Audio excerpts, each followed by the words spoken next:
ಅಕ್ಕಿ ಹಿಟ್ಟಿನ ಪರೋಟ ಮಾಡೋದು ತೋರಿಸ್ಕೊಡ್ತೀನಿ. ಅಕ್ಕಿ ಹಿಟ್ಟನ್ನ ಹಬೆಯಲ್ಲಿ ಈ ಥರ ರೊಟ್ಟಿ ಹಿಟ್ಟನ್ನ ತೊಳೆಸ್ಕೊಂಡು ಬೇಯಿಸ್ಕೋಬೇಕು. ನಾನು ಮೊದಲಿನ ಹಬೆ ರೊಟ್ಟಿ ಇದರಲ್ಲಿ ತೋರಿಸಿದ್ದೀನಿ ವಿಡಿಯೋಲ್ಲಿ. ಆ ಥರ ತೊಳೆಸಿ ಈ ಥರ ಉಂಡೆ ಮಾಡಿಟ್ಕೋಬೇಕು. ಆಮೇಲೆ ಇಲ್ಲಿ ಗೋಧಿ ಹಿಟ್ಟನ್ನ ಒಂದು ಸ್ವಲ್ಪ ಕಲಸಿಟ್ಕೋಬೇಕು. ಈಗ ರೊಟ್ಟಿ ಹೆಂಗೆ ಮಾಡೋದು ಅಂತ ತೋರಿಸ್ತೀನಿ.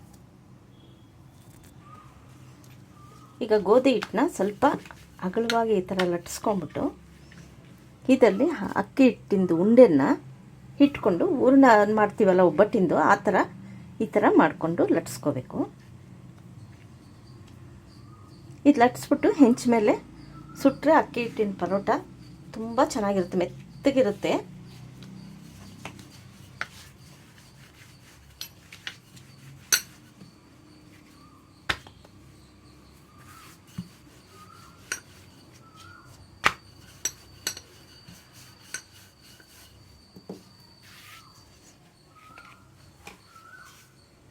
ಇದು ವಯಸ್ಸಾದವ್ರಿಗೆ, ಮಕ್ಕಳಿಗೆ ಎಲ್ಲ ತುಂಬ ಇಷ್ಟ ಆಗುತ್ತೆ.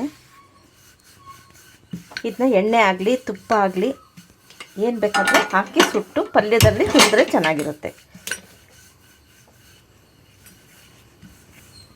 ನೀವು ಜಯ ಸ್ಕಿಲ್ಸ್ ಚಾನಲ್ಗೆ ಸಬ್ಸ್ಕ್ರೈಬ್ ಮಾಡಿ, ಲೈಕ್ ಮಾಡಿ, ಶೇರ್ ಮಾಡಿ.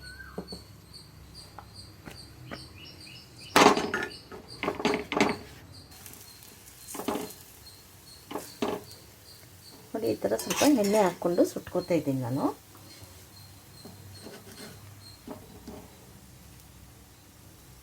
ನೀವು ಈ ರೆಸಿಪಿ ಎಲ್ಲ ಮಾಡಿ ಟೇಸ್ಟ್ ಮಾಡಿ ಹೇಗಿದೆ ಅಂತ ಕಾಮೆಂಟ್ಸ್ ಮಾಡಿ.